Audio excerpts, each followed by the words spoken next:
Hello, everyone. You are listening to the latest Flyers Talk podcast presented by Great Railing. I am Jordan Hall, and as always, I am joined by the dynamic Joe Fordyce, our Flyers pre- and post-game live producer. Joe, we're going to talk defensemen today. Why not? As we know, the Flyers were definitely lacking at that position last year. They did not replace Matt Niskanen, and they really felt the effects of that. They allowed the most goals per game this season in hockey at 3.52, and they could really use a top pair defenseman. I know getting one is easier said than done, but they really need to add this offseason. It's going to be a big initiative, a big area that the Flyers should be looking at. And what do you know? Seth Jones now is starting to be talked about as a trade candidate. We're going to get into Seth Jones because Elliot Friedman of Sportsnet reported recently that Seth Jones informed Columbus that he will not talk signing an extension and that he wants to test free agency after his contract expires following next season.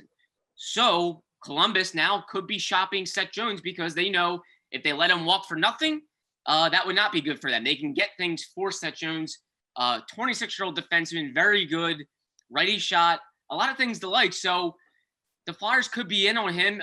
Elliot Friedman of Sportsnet reported that he would not be shocked at all, he said, quote unquote, if Seth Jones eventually lands with the Flyers.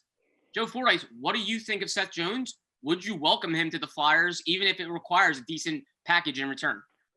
Well, be honest with you, Jordan, Seth Jones is one of my favorite players in the league. I think he's such a dynamic player. And before this past, and I say this past season, meaning the one that we're currently in the playoffs in, before that season, I would have told you that I might have taken Zach Werenski and Seth Jones as their top pair over any top pair in the league. Now, that's not to say I would take Jones or Werenski over a guy like Hedman or something like that. But as a pair, I don't know how many pairs in the NHL are better than that one. And I like everything about Seth Jones' game. He's sound defensively, and he's so dynamic with the puck on offense. He's not afraid to get into the play on the offensive zone, and he skates well enough to get himself back into defensive position and not generally get caught. Great puck handler, great at getting the puck to the net. I would be all in on if I'm the Flyers on getting him. What does all in look like? I don't know.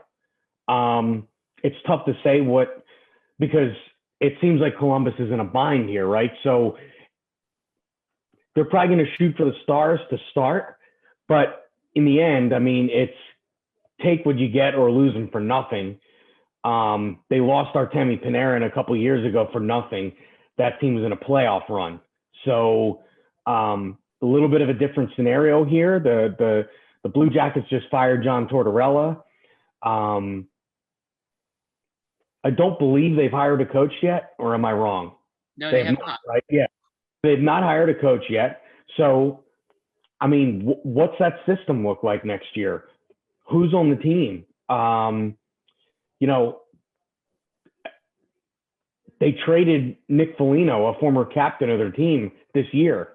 So that team, looks in full rebuild mode. I mean, and nobody knows what it's going to be. So, I don't know that they're in a position to hold a team over a barrel to trade a player. Mm-hmm. They do have Zach Werenski, and I'm guessing that would be the guy they would want to try to build around. And potentially Patrick Laine, but, that trade didn't exactly go well for either side. That made that, the Pierre-Luc Dubois Laine trade earlier this year. So, but that's kind of a long-winded way of me saying that I would be all in on the Seth Jones sweepstakes. I would negotiate, and I'll be honest with you, I don't know how many pieces on this Flyers team I would declare untouchable in a trade for a player like Seth Jones. Yeah, and I think Elliot Friedman of Sportsnet said he would not be shocked at all if the Flyers are in on Seth Jones and if Seth Jones eventually came to the Flyers, because he said his first point was the Flyers can do it. And I think he meant they can do it because they have the assets. They do have, obviously they have a first-round pick in this year's draft that they wanted to give up. They also have prospects. They have some things that can attract Columbus. And Joe, you mentioned Columbus is probably in a transitional phase. They were 18, 26, and 12 this year. They're looking for a new head coach. So they're probably going to want, I'm thinking, draft picks, prospects, maybe prospects that are already here at the NHL level that are producing. So maybe prospects that aren't far off or already kind of arrived. And the Flyers definitely have some intriguing pieces there. Joe, I want to ask, are you concerned at all about Seth Jones's defensive game? I think that might be why some people are apprehensive about Seth Jones. If you do look at his numbers over the last 5 seasons, very impressive player. 26 years old, righty shot defenseman, meaning he could slide in right on the top pair with Ivan Provorov, who is a lefty shot. Jones is a 3-time All-Star. Over his last 5 seasons, 7th in minutes per game among all NHL defensemen. He has the same number of even strength points as Alex Pietrangelo over the last 5 seasons. Impressive stuff. But at the same time, over the last 5 seasons, his on-ice even strength goal differential is only +2. He's not a guy that typically does a lot of even strength zone starts in the defensive zone. He typically starts in the offensive zone. Long story short, I think some people are a little concerned about his defensive ability and would he really help the Flyers prevent goals. How do you feel about that? How would you react to that? Well, first off, I would point out that he's played on some not so great teams. Yeah. They've had some goaltending problems with Columbus. But here's what I'll say. I think that if you put a guy like Seth Jones in, then Provorov's defensive game goes like this. And I really think I think Provorov maybe as the quote unquote number 1 defenseman is a little out over his skis because I don't know that he possesses that level of offensive skill. So I think if he can maybe back off some of that offense and tune up the defense a little more, and Seth Jones would be the perfect partner to allow that to happen. I think we saw the best in Provorov's game at times when Shane Gostisbehere was playing with him, and when Matt Niskanen was playing with him. Okay, it's a concern, but I don't think you're going to go out there and you're going to get a player who has no concerns on either end. I mean, I would say Dougie Hamilton has concerns on the defensive end as well. Probably more so than Seth Jones. And again, Dougie Hamilton would require you doing some major cap room overhaul in order to sign him. And it's not even a trade. Yes, you're competing against other teams, but you kind of control where you stand there because of the assets you have. On a free agency, you're going to be competing against a lot of other teams. Some of them might have more money than you. Some of them might have the same. And the player ultimately is in control of that choice. I think a trade's much more appealing. And at 26, I'm not sure we've seen the best of Seth Jones' game yet. Yeah, that's the thing I'm thinking too, is I think he could still be getting better. And to me, yeah, you can Joe, you're spot on. Like, to me, you can nitpick every player and probably find some area of their game where maybe they're not like ideal in that situation. There just simply are not a ton of Alex Pietrangelos, the Hedmans, all those guys that produce offense at a really high clip and prevent goals at a really high clip and play in an insane number of minutes. You don't see a ton of those guys. Like, those are the cream of the crop for a reason. So Seth Jones, at the end of the day, would certainly make the Flyers better. There's no doubt about it. I think my only concern would be I would want to know or have a high level of confidence that he would re-sign here. And I think that's the one caveat here, is that he can become a UFA after next season. And he already told Columbus, according to the report, that he wants to test free agency. So I just don't know if you want to give up a ton and then have him for only 1 year and then have him walk. And not to mention, Seth Jones has a $5.4 million cap hit right now. So if the Flyers do acquire him, obviously they would have to make sure he fits on their roster cap-wise. That could go into the exchange, that the Flyers would make up space by losing cap in the trade, but that would be my main concern. But at the end of the day, yeah, I think Seth Jones is only getting better. He's 26. He's a 3-time All-Star for a reason. He was a 4th overall pick for a reason. Great size. And I think there's still upside there. Heck, we say all the time, Travis Sanheim's only 25 years old. Well, we think he's potentially still getting better. Seth Jones is only 26. I don't see why he can't get better. And to me, I think he has all the ingredients to prevent goals. I think with a right coaching staff, a right system, you can make him a better defensive defenseman. But there's a lot there to like. And yeah, I think the Flyers should be interested. What do you think they might have to give up? I would think it'd be a draft pick, a prospect, maybe a player that can help Columbus now and in a few years. It could be really intriguing what the Flyers would have to give up. Not to get into specifics, we truly don't know, but it could be a player like Konechny. Yeah, maybe Konechny and a first. I mean, that's kind of steep, but I don't know. It all depends too. I think in the course of any negotiation, you're going to talk about when he says he's going to test free agency. Is that I want to test free agency, or is it I don't want to be in Columbus? Right. And I'm putting it kindly. Right. Is it I want to test free agency as opposed to saying I don't want to be in Columbus and then having to play a whole season with Columbus teammates that know you don't want to be there. Right. So it's interesting because 15 years ago, the Flyers were a landing spot for big free agents. Certainly during the height of Ed Snyder's kind of overseeing of the team, free agents came here. I mean, you saw guys like Roenick and Briere, even Ilya Brizgalov. I mean, that kind of blew up in their face, but he was the top goalie name on the market, and they would flock to play for the Flyers. And, even if you're going back to the 90s, and a guy like Chris Gratton, he was a big-time free agent. That also did not work out well, but he was a big-name free agent, and the Flyers were on the top of his list. I'm not sure this franchise holds that sort of pedigree right now, but there's nothing to say that it can't. And I think when you have a veteran coach who's won games in this league like Alain Vigneault, that can be attractive to a player who's 25, 26. You know what you're getting. You can ask players around the league that have played for him what kind of coach he is. And it's not like you're coming in as a young guy who he's going to potentially push around and be extra hard on.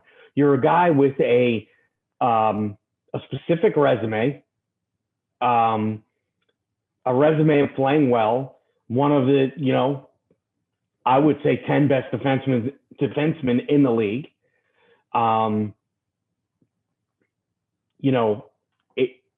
I think there's a lot of attractiveness to this situation. And he's young enough where it's not like he's an aging player that's trying to get a cup run in before they retire. So they always have their eyes on that prize that, I think without major overhaul, I don't think anybody's fooling themselves into thinking the Flyers are, Stanley Cup contenders next season. I mean, of course, anything can happen, but, I don't think anybody's saying to themselves, oh, well, that's one of the, 5 or 6 teams that has the best chance to win in the league. Yeah, and I think that's what's intriguing about Seth Jones is that he's 26 and you really hope that he's getting better. And heck, if you can re-sign him and you can get him to commit to Philadelphia long-term, there's a lot to like there because there's age, there's everything about Seth Jones, a lot of things that are attractive about him. And really, I just don't think the Flyers are even in position to really nitpick a defenseman of his caliber. No. You're just simply, again, you're just not going to find those top 3-4 guys just hanging off trees. And really, how many are there in the league as a whole? Right. I mean, Victor Hedman, right? But I mean, who's their next guy? Yeah. Maybe a guy like Matt Grisslick and Charlie McAvoy, maybe. Yeah. I think. I think Seth Jones is kind of like Charlie McAvoy light. He's not like Charlie McAvoy is a very physical defenseman. I don't know that Seth is that physical, but he skates well, just like McAvoy, and has that recovery speed that we've seen guys like Phil Myers on the Flyers display. But I just don't know that Phil is good enough in his own zone. It's not about skating, and he could get there, but you're not going to find that full package out there because I don't know how many of those guys exist in the league. Right. And you can't always just hold your assets like near and dear to your heart and not want to ever let them go. Like they're assets for a reason. And let's be real, the Flyers were banking a lot on their younger players going into this season and it didn't pan out well. So sometimes not every one of your younger players becomes a player and you have to evaluate and make tough decisions. Seth Jones would be a tough one because you know what you're getting, but you're also, what you're giving up.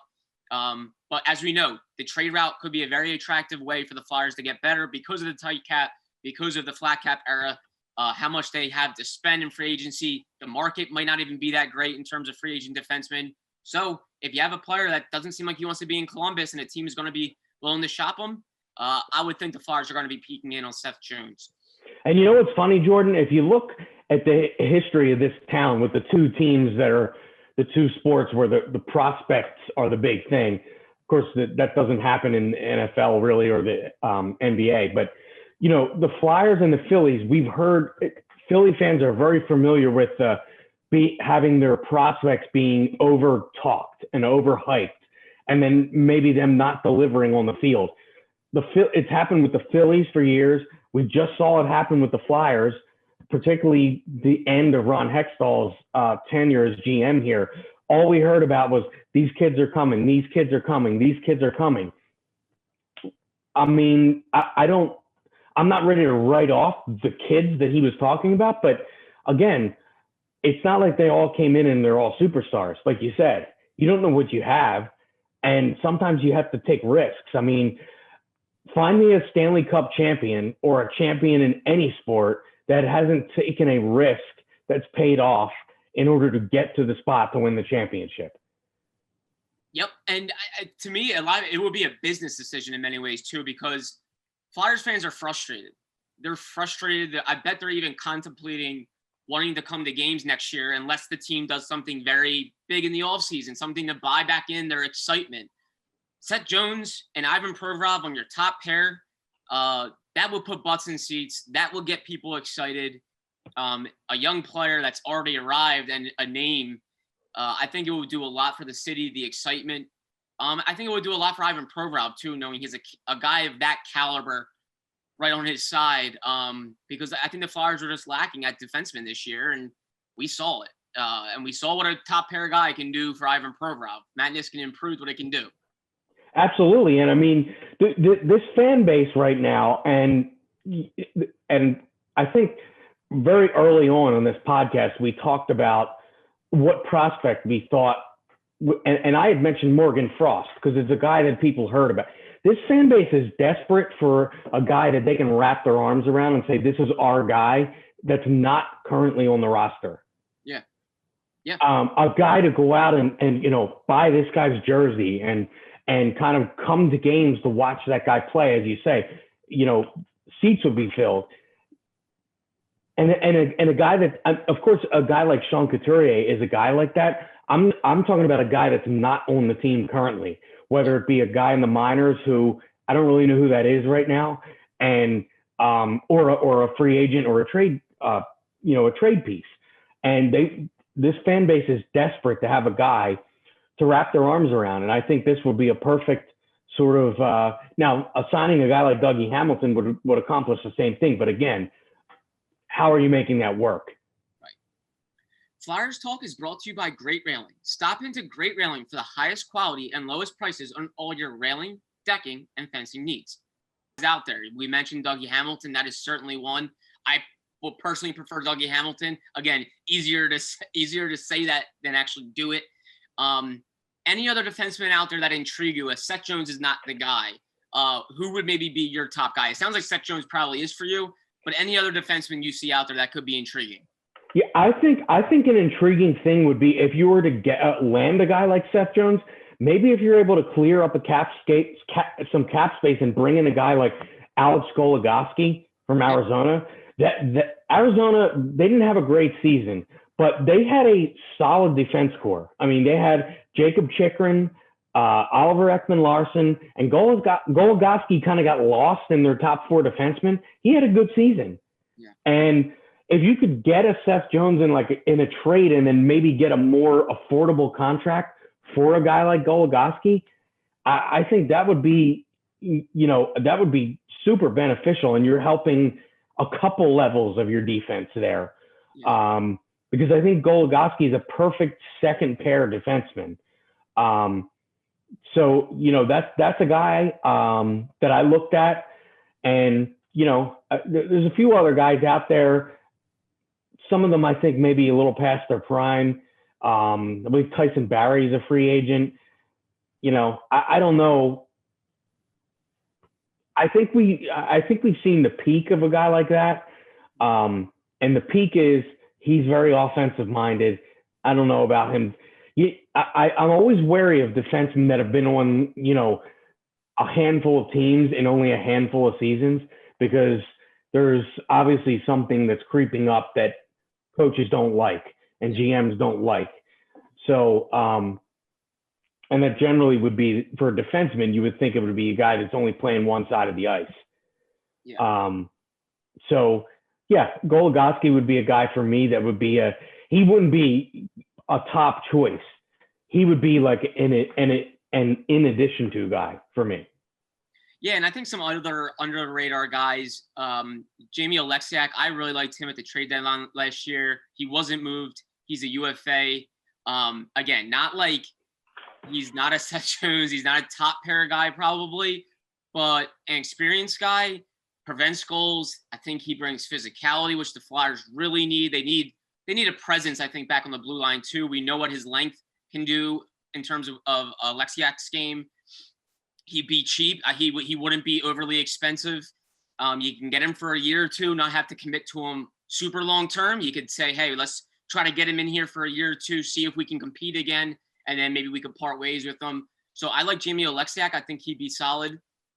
Another guy, I thought Cody Ceci was a pretty good player for Pittsburgh in his 1 year there. He's a UFA. Again, more of a depth guy, but really productive on a good team. I think he could help. Again, I'm not saying they go after Cody Ceci. I'm not saying he's the solution, but he's a guy out there. And Ryan Ellis, maybe it could be a guy that could be talked about trade. That would be a big time trade. But as we know, Nashville has some good defensemen. They could be looking to add forward and maybe use one of their defensemen to shop. So Ryan Ellis, I think, is another guy I would maybe keep an eye on. Perhaps he's talked about in trade. And I think with the 3 guys you just mentioned there, not so much Ellis, but more so Oleksiak and Ceci, those could be in addition to guys that also. I don't think those guys are going to command huge salaries. So they could be an in addition to type player as well. And those guys are, I know Cody Ceci, when he played for Ottawa, was not exactly the most defensive-minded defenseman. I think he's kind of changed his game up a little. That's what I noticed with Pittsburgh last year. I believe he was a top pair guy when he played for Ottawa. He was not with Pittsburgh, and I think some of the pressure was off of him. And Oleksiak, I think, is obviously a more defensive-minded defenseman. And I think, either of those guys would be great additions to the team. Yeah, and Oleksiak, he ended up playing actually his career high in minutes per game with 20 minutes. So I don't want to downplay him as if he's this third pair guy. He can do some things. So I think Oleksiak, is probably coming off some of his best years, 2 of his best years maybe in his career in Dallas. Solid addition there. Ceci, as we mentioned, Ellis is a possible trade candidate. The Flyers will definitely have some avenues to potentially get better. And Joe, I don't even know if it's just a one player suddenly we're better kind of deal here. If we remember in Chuck Fletcher's first offseason, he didn't settle just getting Matt Niskanen. He then added Justin Braun, and it really shored up their back end in a positive way. So it might not just be, hey, add one guy and we're fine. I think Chuck Fletcher could go out and patch holes with multiple players. But of course, cap will play into it for sure. Like a Dougie Hamilton, if the Flyers were to sign him, they would have to clear cap in some way, whether it maybe be a trade. They would have to clear money. And the same as Seth Jones. Acquiring Seth Jones would definitely require cap going out. So we shall see. But there are certainly some defensemen out there. Chuck Fletcher mentioned it. He said there are some players available that we believe we can improve. They'll have to be creative, but I wouldn't put it past Chuck Fletcher. I think he's a smart guy. He's been in the game since 1993. Went to Harvard. They have some good cap people in the organization as well. I think they can get better this offseason and build excitement going into next season. But Joe, let's get into our cold brew check presented by Duncan. We're going to do this on the topic of assistant coaches because Ian LaPerriere on Sunday night was officially named the head coach of the Lehigh Valley Phantoms. He was introduced to the media on Monday. So LaPerriere, who was an assistant with the Flyers for the past 8 seasons, now the head coach in Lehigh Valley. LaPerriere did not oversee the Flyers penalty kill over these last 2 seasons. That was Mike Yo's job. LaPerriere did oversee the PK before Yo came on board. But we figured this was a good cold brew check presented by Duncan. The special teams units were overseen by Mike Yo, penalty kill, Michelle Therrien, power play. Both units took big-time strides in 2019-20, and then they took big steps backward in 2020-21. Joe, we know those special teams units need to be better. They're going to be overseen, again, by Mike Yo and Michelle Therrien. If there's one that concerns you more, or if you're more optimistic about one than the other, what would it be in your mind? To me, it's hands down the penalty kill. I think good teams can survive without a great power play. Good teams cannot survive with a horrendous penalty kill, which, let's be honest, at times this season, the Flyers penalty kill was horrendous. It was almost a guaranteed goal for stretches of games. So I don't think it's even close. We've seen teams win without a fantastic power play. I don't think you've seen any teams win that give up power play goals against to the level that the Flyers were giving them up, particularly in the latter half of this past season. So I think that's the area that definitely concerns me most. It plays right back into our, focus on defense storyline that we've been going through from in the middle of the season. Too many goals allowed by this team.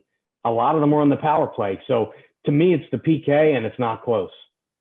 Yeah, I agree. I think the power play, the Flyers have been up and down their power play for a while now.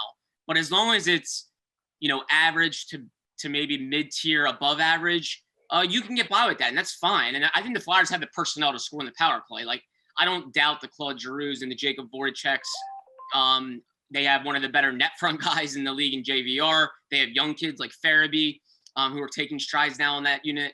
So I don't worry about the power play as much. PK certainly concerned me. It went from 11th in the league in 2019-20 to 30th in the league, second to last in the NHL this year.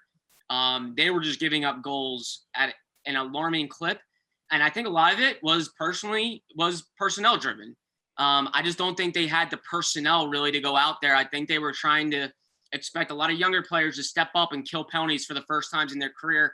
And, you can look at a guy and say, hey, he's got the ability to kill penalties, but you got to do it. At the end of the day, it has to be done before you really, you can believe in potential all you want, but sometimes experience can be really good on the penalty kill. The Flyers had mentioned how they lost Tyler Pitlick, they lost Derek Grant. Matt Niskanen obviously was a force on the PK. They lost some guys, and I think they really felt the effects of that. They trusted guys like Philip Myers, who had never killed before, had some growing pains. Oscar Lindblom was really relied heavily. We know Oscar can kill penalties, but at the same time, he was coming off his cancer diagnosis and playing a full season for the first time since his diagnosis in December 2019. So it was just, you were just asking a lot of guys, and the PK was just, it was very concerning. I think that's going to go a ton in their offseason initiatives, is not only getting guys that can help them cut down on their goals against, but really get guys with PK pedigree, guys that can come in that have killed penalties before. I thought they did that in Chuck Fletcher's offseason by getting Justin Braun, getting Matt Niskanen, getting Kevin Hayes, getting Tyler. All guys can kill penalties.